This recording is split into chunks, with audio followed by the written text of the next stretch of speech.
Bismillahirrahmanirrahim. Saya Sri Windiastuti dari SDN Sukasari Indah akan menyampaikan dongeng berdasarkan buku yang telah saya baca. Judul buku Dewi Sri, pengarang Ti Mentari, penerbit PT Mentari Cipta Unggul. Kita mulai ya. Pada zaman dahulu, di sebuah daerah di Jawa Tengah, berdiri sebuah kerajaan yang bernama Medang Kamulan, dipimpin oleh seorang raja yang bernama Sri Mahapunggung atau Batara Srigat. Beliau merupakan seorang putra dari pasangan dewa-dewi kayangan yang diutus menjaga kelestarian dunia. Prabu Sri Mahapunggung memiliki 4 anak, 1 putri dan 3 putra.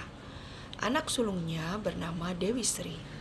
Dewi Sri seorang putri yang cantik rupawan, cerdas, baik hati, lemah lembut, sabar, halus tutur katanya, serta luhur budi bahasanya.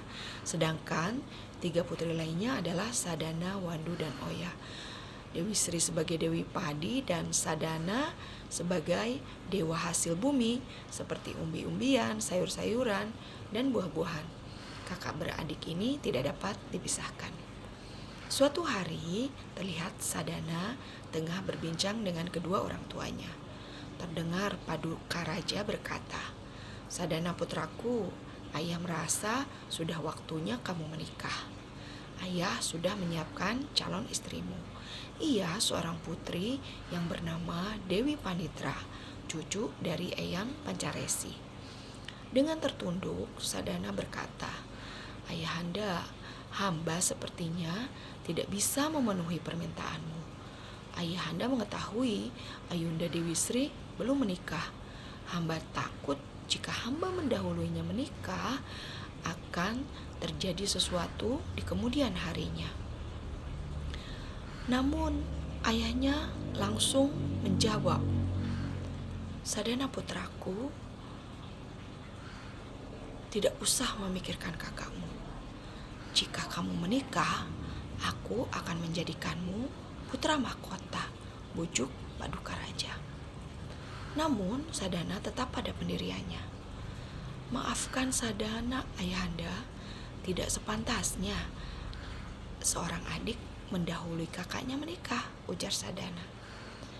Jawaban terakhir itu membuat Paduka Raja marah. Ia menganggap putranya telah bertindak lancang, tidak patuh pada nasihat orang tua. Untungnya, sang ibu berhasil menenangkan kemarahan ayahnya. Setelah percakapan itu, Sadana merasa tidak nyaman tinggal di istana. Akhirnya Sadana memutuskan meninggalkan istana secara diam-diam. Alangkah marah murkanya sang Prabu. Setelah mengetahui hal itu, ia kemudian melampiaskan amarahnya kepada putrinya Dewi Sri karena penyebab Sadana meninggalkan istana adalah Dewi Sri.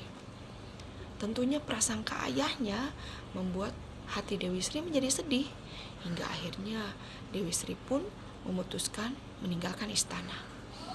Setelah sang Prabu mengetahui bahwa kedua anaknya meninggalkan istana, sang Prabu murka dan mengutuk keduanya.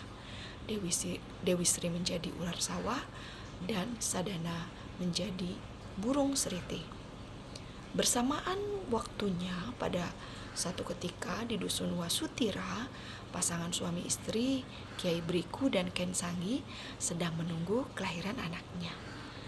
Kiai Briku mendapat petunjuk bahwa calon bayi yang dikandung istrinya merupakan titisan dari Dewi Tiksnawati. Dan Dewi Tiksnawati ini titisannya akan dijaga oleh seekor ular. Suatu hari saat Kiai Briku mengambil padi dari lumbungnya, ia menemukan seekor ular. Ia teringat, mungkin inilah ular yang akan menjaga putrinya, gumamnya. Kemudian ia memelihara ular itu. Setelah putrinya lahir, ia meletakkan ular sawah itu di dekat bayinya. Dan sejak saat itu Kiai Briku dan istrinya merawat bayi berikut ular sawah. Setiap hari ular sawah itu diberi makanan berupa katak.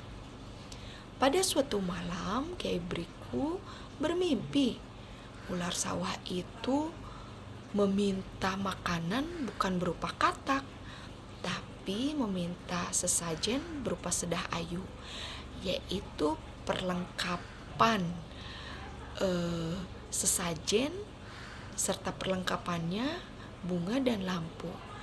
Kiai Briku kemudian memenuhi permintaan ular sawah tersebut. Sementara itu di kahyangan terjadi huru-hara yang ditimbulkan oleh Dewi Tiksnawati yang menitis pada bayi anak Kiai Briku. Tentu saja Sang Hyang Jagatnata atau Batara Guru marah. Kemudian bertitah pada para dewa. Wahai para dewa, turunlah ke bumi. Timpakan bencana pada bayi titisan Dewi Tiksnawati. Namun usaha para dewa ini berujung kegagalan karena ada Dewi Sri yang melindunginya.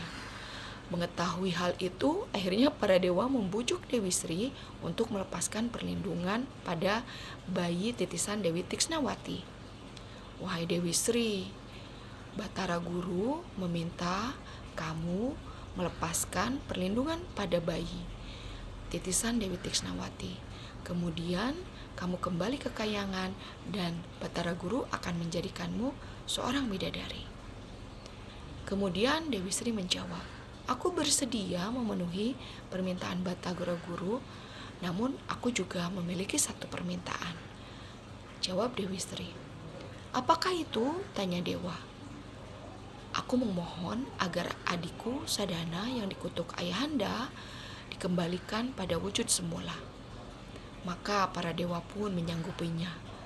Sadana menjadi sosok manusia sakti yang bernama Bagawan Brahmana Marhaesi, putra dari Sang Hyang Brahma, dan telah menikah dengan Dewi Laksmi Tahwani.